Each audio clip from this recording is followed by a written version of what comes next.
मुंबई येथे CNG gas पाईपलाईनचा जो पुरवठा जो तो खंडित झाल्यामुळे अनेक ठिकाणच्या CNG गॅस जे पंप आहेत ते ठाण्यामध्ये बंद पडलेत। त्यामुळे अनेक रिक्षांना याचा फटका बसला आहे। मात्र दुसरीकडे प्रवाशांना देखील याचा फटका बसलेला आहे। हे प्रवासी गेल्या तासनतास या रांगेमध्ये उभे आहेत।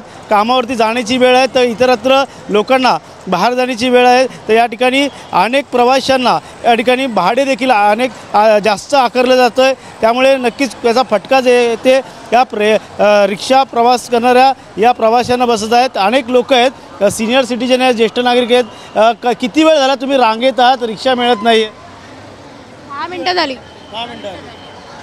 CNGचा पुरवठा जो आहे तो कमी झाल्यामुळे कुठेतरी रिक्षांना फटका बसला, त्याचा तुम्हाला देखील प्रवाशांना फटका बसला? हो हो, आता 10-15 मिनिटं झाली, लाईन अजून संपतच नाहीये।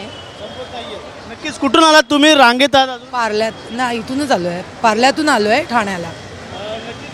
लांबून लांबून लोक आलेत। अनेक रिक्षा चालक जे आहेत ते जास्त आकारले जातात पैसे, अनेकांच्या तक्रारी देखील आहेत। नाही एवढं काय माहीत, जात्राला राहिलं त्यामुळे एवढं काय माहीत नाही इकडे जात्रा। या ठिकाणी पाहायला गेलं तर आता या ठिकाणी काही समाजसेवक देखील आलेले आहेत। प्रत्येक रिक्षाच्या प्रवाशांना लुटमार होते का, ते या ठिकाणी कशा प्रकारची लुटमार सुरू आहे का, तुम्ही कशा प्रकारे या ठिकाणी पाहणी करायला आलात? रिक्षावाल्यांची मनमानी चालू आहे, पाहिजे ते भाडं मागतायत आणि ज्यांना भाडं नाही स्वीकारायचं आहे ते पलीकडच्या लाईनीमध्ये कशाला उभे आहेत? हे पलीकडे 2-2, 3-3 लाईनी लावून का उभे आहेत? हे एक्स्ट्रा भाडं मागतायत। जर आम्ही जाऊ, पोलीस समोर आहेत, कारवाई ताबडतोब झाली पाहिजे। बोर्ड लावलेलं आहे मीटरप्रमाणे भाडे देणे, बोर्ड लावला आहे, शोसाठी लावला आहे का? शिरसाट साहेबांना माझी विनंती आहे, ताबडतोब तुम्ही इकडे 4 पोलीस पाठवून आहे ना, हे एवढी लाईन लागले, 1-1, 2-2 तास लोक उभी आहेत। कोणाला हॉस्पिटलमध्ये जायचं आहे, कोणाला पासपोर्ट ऑफिसमध्ये नंबर लागला आहे, कोणाला अजून कुठे जायचं आहे, सिनियर सिटीजन लाईनीत आहेत। ही काही गॅसची व्यवस्था नाही आहे। पण तुम्हाला ॲक्च्युली आता तरी यावेळेला तरी रिक्षावाल्यांनी आपली माणुसकी दाखवावी। तर तुम्ही तिकडे लाईनीत का लावलेलं आहे? विचारलं का तिकडे जाऊन? आता हो साहेब, मी काय म्हणतो, हे तिकडे का उभे आहेत लोक? हे या लाईनी कसल्या आहेत? ते ज्यांनी गाड्यावरून फाईन आहे, त्यांचे परमिट नाही आहे, ते आपण ते त्यांना साखळी लावले, जामर लावलेलं आहे। ती लेडीज लाईन आहे। मग लेडीज लाईनवाले घेऊन जात नाहीत का? नाही, लेडीज लाईन नाही, ती त्यांची लाईन वेगळी आहे। तिकडे कोण उभे आहेत त्या बाजूला ते रिक्षा? हे सगळे नाही, म्हणजे तिकडे पाठवलं तर ह्यांना तिकडे पाठवलं तर घेऊन जाणार का? या ठिकाणी काही रिक्षावाले जे आहेत, आता CNG नाही आहे म्हणून थोडे वाजवी दर घेत आहेत, पण चुकीचं आहे। रिक्षावाली माणूसी दाखवली पाहिजे। पण आम्हाला म्हणायचं तो तिकडचा तो स्टँड जो आहे ना, तो जरा मारा, जरा 2 मिनिटं या जरा बघा। तो तिकडचा स्टँड जो आहे ना, तो रिक्षावाला बघा तो कोपऱ्याचा, त्या ठिकाणी लूटमार होते बघा। ती ज्या पब्लिक बाहेर येते ना, तर त्या ठिकाणी ये करता है और पुलिस 200, 300, 500 ऐसा मांगते। आपसे कितना मांगा? मेरे को तो अभी कोर्ट नाका ले 150 रुपया मांगा। हाँ, अभी क्या बोल भी, अब वही मिनिमम मीटर 26 रुपया जो होता है।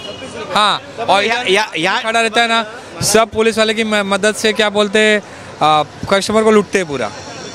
बघा, मला काय म्हणायचं, ती जी लाईन जी आहे ना, त्या लाईनसाठी आम्ही गेले किती दिवस आंदोलन करतोय, पण ह्या ठिकाणी जे आहे वाजवी दर घेत आहेत, कारण तिकडे पब्लिक येतो। माझ्या माहितीप्रमाणे टेमी नाक्याचे 250 रुपये घेतले होते। आणि या रिक्षावाल्यांसोबत आता समाजसेवक जे आहेत ते या ठिकाणी आता भांडताना दिसत आहेत।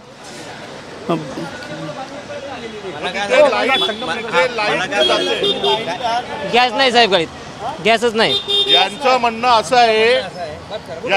असं आहे की खोपटला गॅस आहे पण सारखी लाईट जाते, त्याच्यामुळे यांना अजून तिथे 3-3 तास 4-4 तास लाईनीत उभं राहायला लागतंय। रिक्षा स्टँडवरती चेक करा, गाडीत गॅसच नाही। गाडी कशी आणली? गाडी फक्त पिवळी काढली आहे। मी आता भाडं बघतोय घोडबंदर, म्हणजे ओळायला तरी भेटल, बाकी सगळे बंद आहेत, फक्त महानगरपालिका चालू आहे। काय 3 पेट्रोल पंप बंद आहे, माझीवाडा बंद आहे, निदान घोडबंदर भेटलं गॅस पंप। बघा आता काय आहे, आता यांचाही प्रॉब्लेम जुनून आहे तसा बघितलेला, तर आपण काय दोन्ही बाजू सांभाळली पाहिजे। पण मला रिक्षावाला विनंती करायची आहे, नागरिकांना लुटू नका। तुम्ही नागरिकांना लुटाल तर संगम नुंग तुम्हाला जाब विचारणार आणि चोप पण देणार। सरकार हातबल आहे तुमच्याकडे। जर कधी आता पाईपलाईनचा काय प्रॉब्लेम झाला आहे, मग तुम्ही कशाला क्लास 1 बोलता आणि स्मार्ट सिटी बोलता? अरे जर कधी असा मामूली फॉल्ट झाल्यानंतर जर कधी ही परिस्थिती जनतेची होते तर तुम्हाला दुसरं ऑप्शन ठेवायला पाहिजे होतं ना, पर्यायी व्यवस्था काय आहे? आणि याच्या अगोदर ऑलरेडी ऑनलाईन नव्हतंच ना, ऑफलाईन होतं ना, मग ते ऑफलाईन सुविधा द्या ना, मग का देत नाहीये? याच्या मागे मला तर वाटतं कुठं रॅकेट आहे का काय कळत नाहीये। कारण काय मला म्हणजे सरकारचं नवीन योजना आणते ना तर दुसरी योजना बंद करते, तर याच्या मागे मला वाटतं काहीतरी वेगळं राजकारण चालू आहे असं मला वाटतं.